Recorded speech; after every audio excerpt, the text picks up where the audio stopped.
Now, this video is going to greatly help those who are going through stress. And I want to make this as simple as possible. You're just going to be drinking 1 cup of this thing I'm going to tell you in a few minutes daily to bring down your stress to 0.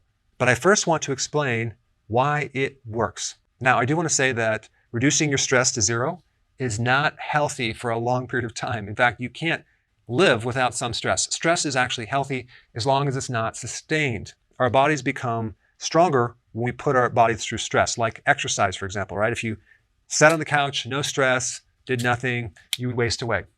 The problem is sustained stress burns out a lot of your organs, and I want to just go through that fairly rapidly. Number 1, the immune system, okay? Stress, high levels of cortisol. This HPA stands for hypothalamus, pituitary, adrenal. So when you perceive stress through your brain, it goes through these different levels, and then it comes out as cortisol. And so now your body can start adapting to stress with the help of cortisol. So cortisol kind of goes through these organs and adjusts the organs to deal with this stress. But with the immune system, it basically turns off. And that makes you very susceptible to viral infections and all sorts of things. I mean, think about what happens when people get stressed out. A lot of times they get sick, right? And so stress suppresses the immune system. So that's not a good thing. Sustained stress can create atrophy to your lymph nodes, actually shrink your lymph nodes, shrink the spleen and the thymus. That's your immune system. Okay, so stress is very bad for the immune system. Okay, so now the stomach, you can actually develop an ulcer. You can have the acid start splashing up, causing GERD. There's more gastric acid increase in the stomach. That's why you might get gastritis. The entire digestive system is controlled by the parasympathetic. That's the rest and digest. That's the opposite of this stress mechanism right here. So stress pretty much turns off the digestive system. Try to digest when you're under stress. It just doesn't work. Now, as a side note, stress also depletes you of vitamin B1, calcium, potassium, and this thing right here, H+. That's a hydrogen ion. Now, what does that mean? How does that relate to anything? Well, when you're going through stress, you lose the hydrogen ion. What is the hydrogen ion? Well, you know what? You've heard of pH before, right? pH, that's the power of the hydrogen ion. So basically, this is an acid. So when you go through stress, you're jacking up cortisol, you're losing your acids. And guess what? You become too alkaline. So you would think that stress makes you acid. No, it doesn't. It makes you excessively too alkaline. And the symptoms of alkalosis are muscle twitching, hyperventilation, cramping, anxiety. Interesting. Now, stress affects the heart by increasing the blood pressure, the heart rate, and creating a constriction of the coronary artery. Stress affects the blood sugars by turning things into sugar, okay? Your fat into sugar, protein into sugar, ketones into sugar.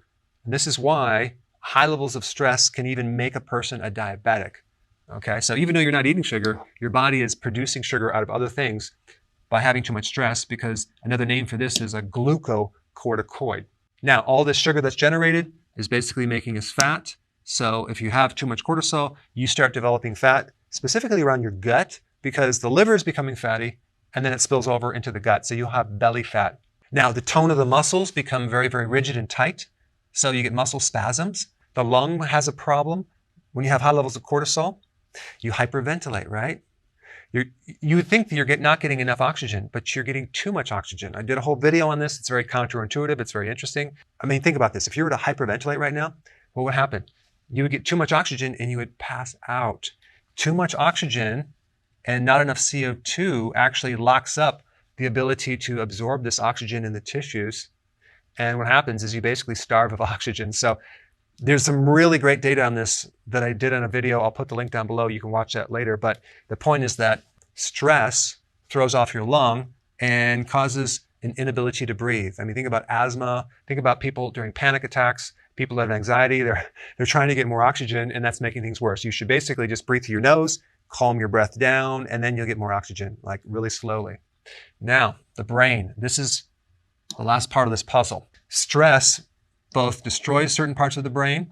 That's why it affects your sleep, your circadian rhythms with sleep. But the perception of stress coming through the brain that's activating the cortisol is controlled by this neurotransmitter called GABA.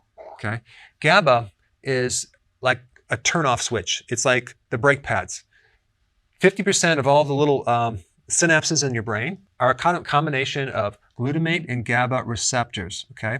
And only 5% are dopamine and serotonin. So all you need to know for this example is GABA is very, very, very important in relationship to cortisol. It controls this excessive amount of cortisol. So when people go through excessive amount of stress over a period of time, they don't necessarily burn out the adrenals. They're burning out this neurotransmitter right here.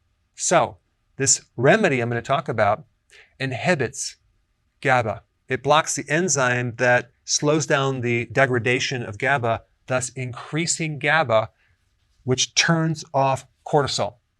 So these little hormones that are coming out of hypothalamus, pituitary, down to here are all turned off when you increase GABA, okay? And that remedy is lemon balm tea. That's right. You want to start drinking on a regular basis lemon balm tea. It's very, very simple. You have one in the morning, maybe one in the afternoon, maybe one a little bit later. And this has certain phytonutrients to increase GABA. One of the big effects that lemon balm has over your body is it increases tranquility, right? That's a really cool word, tranquility. What does it mean? It means peaceful, serene, unshaken, unworried. So it increases your tolerance to stress. It helps you to be calm. It has properties of anti-anxiety, anti-depression. It increases and elevates your mood. It does a lot of other things, but it's really, really good for reducing cortisol. So in one study, lemon balm, which is in the mint family as a plant, created a full remission of anxiety in 70% of people who took it. And it also showed significant sleep improvements for those people who had insomnia in 85% of the people who took it. Now, there's many things you can do for stress, but lemon balm tea is one of my favorite things. It's simple. You'll feel quick effects right away. It's very inexpensive, and it has a lot of additional health benefits as well that go way beyond just the stress reduction. Now, if you have not seen my video on how to do acupressure for stress, you definitely need to check that out. I put it up right here. Check it out.